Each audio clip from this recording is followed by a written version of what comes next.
आईने आपल्या मुलाच्या भविष्यासाठी, नशीब बदलण्यासाठी 7 दिवस हा छोटासा उपाय नक्की तुम्ही करून बघा. नक्की तुम्हाला काही ना काहीतरी थोडा तरी अनुभव आल्याशिवाय राहणार नाही. मी एक असा उपाय सांगत आहे जो फक्त आईच करू शकते.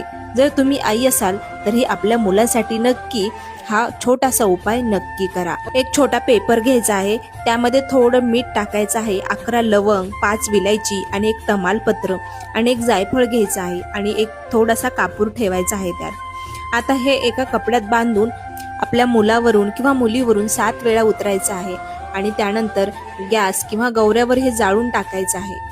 त्यानंतर मुलं प्रत्येक गोष्टीत पुढे जाऊ लागतील. म्हणजे शिक्षण आणि नशीब आणि प्रगती सर्व काही बदलू लागेल. ज्या गोष्टी थांबल्या आहेत त्या वेगाने वाढायला लागतील. म्हणजे मुलांना काही नजर झालेली असेल किंवा त्यांचं अभ्यासात मन नसेल तर त्यांच्यासाठी आवर्जून हा छोटासा उपाय नक्की करा. श्री स्वामी समर्थ.